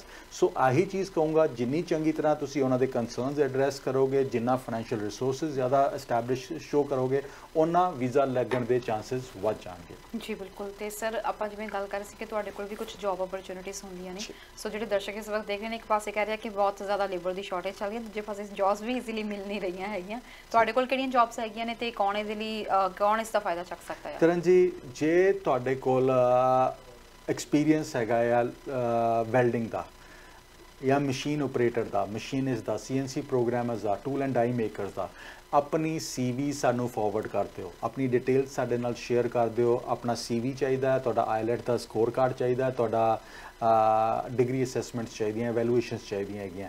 तुहाडी इंटरव्यू करवावांगे। इफ इट गोज़ थ्रू तुसी वर्क परमिट ते हुणे आ जाओगे। एंड AIP दे विच या PNPs दे विच एम्पलॉयर क्वालीफाइड हैगे ने, तुहानू AIP या PNP दे विच PR लैन लग्गिया भी हैल्प करनगे पूरी। So machine operator, CNC programmers, machinist and mechanical का एक्सपीरियंस, BTech की हुई, डिप्लोमा किया होया, इन्हां ट्रेड का एक्सपीरियंस है, वैल्डिंग का एक्सपीरियंस है। जे तुसी मिडल ईस्ट दे विच वैल्डिंग दे विच काम करते हो, हैवी वैल्डिंग का तुहानू एक्सपीरियंस है, तो अपनी डिटेल्स साडे नाल शेयर कर दो। इस तरह ट्रक ड्राइवर्स जिन्ने भी हैगे ने, जिहड़े ट्रक ड्राइविंग का एक्सपीरियंस लैके बैठे ने, भावें बाहर बैठे होण भावें विद इन कैनेडा, अपना CV साडे नाल शेयर कर दिओ, अपना IELTS शेयर कर दिओ एंड अपना ड्राइविंग लाइसेंस शेयर कर दिओ। वो भी ओपनिंग साडे कोल हैगियां। जे कोई कैनेडा दे विच हैगे हो, विजिट वीज़ा ते हैगे हो, ऑप्शनस लभ रहे हो कि मैं PR किस तरह हो सकदा, तो ICC नूं एक बारी आके जरूर मिल लो and we will guide you. And एक चीज़ जान तो पहला जरूर कहना चाहांगा, ईवन जिन्हें इंटरनैशनल स्टूडेंट्स या जिहड़े ओपन वर्क परमिट ते इत्थे दोस्त हैगे ने साडे, जे तुसी कैनेडा दे विच बैठे हुए हो, PR तुहानूं समझ नहीं आ रही ट्रकिंग दे विच किस तरह होएगी, तो एक बारी सानूं जरूर कॉन्टैक्ट करो। Atlantic might be an answer to your queries. So ਉਹਦੇ ਵਾਸਤੇ ਸਾਨੂੰ ਕੰਟੈਕਟ ਕਰੋ, ਸੰਪਰਕ ਕਰੋ। ਈਮੇਲ ID ਸਾਡਾ ਹੈਗਾ info@iccimmigration.ca। WhatsApp ਨੰਬਰ ਹੈਗਾ 6478509000 6478509000 ਐਂਡ ਫੋਨ ਨੰਬਰ ਹੈਗਾ ਜੀ 905 461 2424 905 4612424। ਜੀ thank you so much sir ਸਾਡੇ ਪ੍ਰੋਗਰਾਮ ਚ ਆਉਣ ਲਈ। ਥੈਂਕ ਯੂ ਤਰਨ ਜੀ, ਆਲਵੇਜ਼ ਅ ਪਲੇਜ਼ਰ। ਸੋ ਦੋਸਤੋ, ਹੁਣ ਇਮੀਗ੍ਰੇਸ਼ਨ ਸੰਬੰਧੀ ਕੋਈ ਸਲਾਹ ਲੈਣਾ ਚਾਹੁੰਦੇ ਹੋ, ਆਪਣੀ ਕੋਈ ਪ੍ਰੋਫਾਈਲ ਡਿਸਕਸ ਕਰਨਾ ਚਾਹੁੰਦੇ ਹੋ, ਜਾਂ ਫਿਰ ਤੁਹਾਡੀ ਰਿਫਿਊਜ਼ਲਸ ਆ ਰਹੀਆਂ ਨੇ, ਕਿਉਂ ਇਦਾਂ ਹੋ ਰਿਹਾ, ਇਹਦੇ ਬਾਰੇ ਜਾਣਨਾ ਚਾਹੁੰਦੇ ਹੋ, ਤੁਸੀਂ ICC ਇਮੀਗ੍ਰੇਸ਼ਨ ਨੂੰ ਕੰਟੈਕਟ ਕਰ ਸਕਦੇ ਹੋ। ਡਿਟੇਲਸ ਤੁਹਾਨੂੰ ਦੇ ਦਿੱਤੀਆਂ ਗਈਆਂ ਨੇ। ਇਸ ਦੇ ਨਾਲ ਫਿਲਹਾਲ ਦਿਓ ਇਜਾਜ਼ਤ। ਦੇਖਦੇ ਰਹੋ ਹਮਦਰਦ TV। ਸਤਿ ਸ਼੍ਰੀ ਅਕਾਲ।